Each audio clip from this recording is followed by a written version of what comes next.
না, ম্যামরা খুবই সাপোর্টিভ ছিলেন। ইমপ্রুভমেন্ট হয়েছে আগের থেকে, ম্যাথের ক্যালকুলেশনগুলো আগের থেকে অনেক ভালো করতে পারছি। স্কুলের ম্যাথগুলোও তুমি মাইন্ডে করতে পারো? হ্যাঁ, কোনো সমস্যা হয় না। কোনো সমস্যা হয় না। আপনার সন্তানকে বানাবে জিনিয়াস। এখন আমাদের সাথে রয়েছে আমাদের মসলন্দপুর ব্রাঞ্চের স্টুডেন্ট বিপাশা কর। বিপাশা, তুমি কোন লেভেল করছো? আমার পাস আউট হয়ে গেছে, 7th সেমিস্টার কমপ্লিট। এই যে 7টা লেভেল তুমি করেছো, 7টে লেভেলে অ্যাবাকাসটা তো বাড়িতে তো তোমায় দেখানোর মতন তো কেউ ছিল না, কারণ মা বাবারা অ্যাবাকাস জানেন না।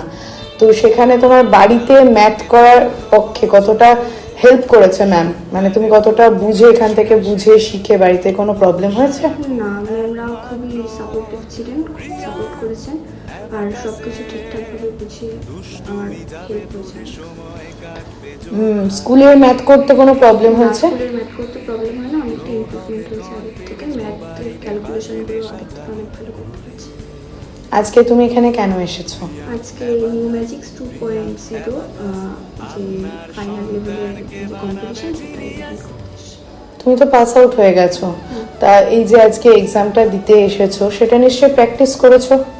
তো প্র্যাকটিস করাতে ম্যাম কতটা হেল্প করেছে? প্র্যাকটিস করাতে ম্যাম হেল্প করেছেন, যেটা সমস্যা ছিল দেখিয়ে দিয়েছেন। অ্যাবাকাসের মাইন্ড সাম যেটা আমরা বলি, মাইন্ড সাম করতে তোমার স্কুলের ম্যাথগুলো তুমি মাইন্ডে করতে পারো? হ্যাঁ, কোনো সমস্যা হয় না। কোনো সমস্যা হয় না। তো এই যে তুমি অ্যাবাকাসটা তো পাস আউট হয়ে গেছো, অনেক দিন ছেড়ে দিয়েছো, প্র্যাকটিসের মধ্যে কি বাড়িতে প্র্যাকটিস করছো? হ্যাঁ, প্র্যাকটিস করি মাঝে মধ্যে, যখন সময় হয় তখন করি, সমস্যা হয় না। ঠিক আছে, থ্যাংক ইউ। প্রিয়াংস অ্যাবাকাস আপনার সন্তানকে বানাবে জিনিয়াস।